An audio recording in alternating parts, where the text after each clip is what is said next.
Duyemîn rûniştina doza serokê Baroya Amedê berê Tahîr Erçî ku li pêş kamerayan hatibû kuştin li dadgeha Amedê dest pê kir. Daxwaza parêzerên Tahîr Erçî û malbata wê ew e ku jer di zûtirîn demê de bêne cezakirin. Rûniştin li dehemîn dadgeha cezayê giran pêk hat.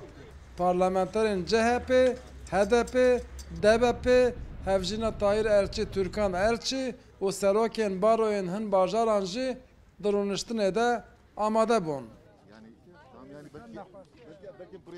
Cîgirê serokê koma CHP ya li Parlamentoya Tirkiyeyê Özgür Özel jî ji Enqereyê hate Amedê û xwest rûniştinê ji nêz ve bişopîne. Özel li ber dadgehê da zanîn ger dewlet di vê dozê de berpirsyariya xwe bicîbîne dê bikarbe şik û gumana li ser xwe jî rake. Tam 6 yıl sonra Tam piştî 6 salan îro rûniştina duyemîn pêk tê. Piştî 4 sal û nîvan lêpirsîn û doz hatin vekirin. Heta niha ji vê keysê 4 serdozger 5 dozger hatin guhertin. Ez vê yekê bîr dixim îro pêşketineke baş çêbû. Şanda dadgehê dev ji şaşiyên xwe yên rûniştina yekemîn berda. Taralçî qasidiya aştiyê bû. Kesekî pir navdar bû. Divê ji vê dozê muheqqeq dadperwerî derkeve. Nûnerên hinsazî û dezgehên sivîl jî di rûniştinê de amade bûn.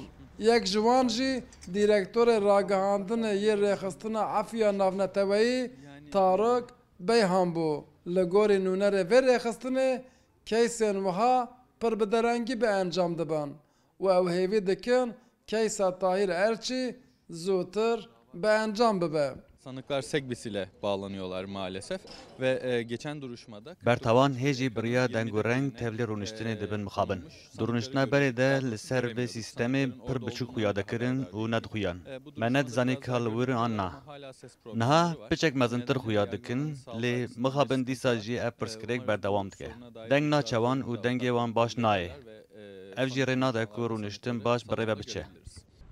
Di rûniştina yekemîn de dadger mafê axaftinê nedabû hevjîna Tahîr Erçî, Türkan Erçî û gefa derxistina wê ya ji salona rûniştinê lê xwaribû. Lê ev rûniştin li gorî ya berê bi aramî derbas bû. Derbarê sê polîsên bertavanên kuştinê de jî biryara qedexeya derketina derveyê welat hate dayîn. Kemasiya herî mezin îro jî her sê polîs, her sê gumanbar ne mehkema Diyarbekir'de bûn. Yek Malatya bû, yek Elazığ bû, yek jî Hatayê bû, Hassayê bû. Gerek ev her sê gumanbar jî Diyarbekir bûne aslında. Ev kemasî gelek mezin e. Bi rû ev pirsê xwe me bikiraw û ji ber ku ser ekranê baş ew danastandin nayê kirin. Ev kemasîk mezin bû. Di rûniştina doza Tahîr Erçî de dadgehê tenê Baroya Amedê hevjîna Tahîr Erçî, Türkan Erçî, birayên Tahîr Erçî, Omer û Mehmed Erçî weke şahid û zirarmendê dozê pejirand. Daxwaza alîbûna baroyên li derveyê Amedê jî ji aliyê dadgehê ve nehate pejirandin. Dadgehê rûniştina dozê taloqê çardehê tîrmehê kir. Maşaladekak Rûdaw Amed.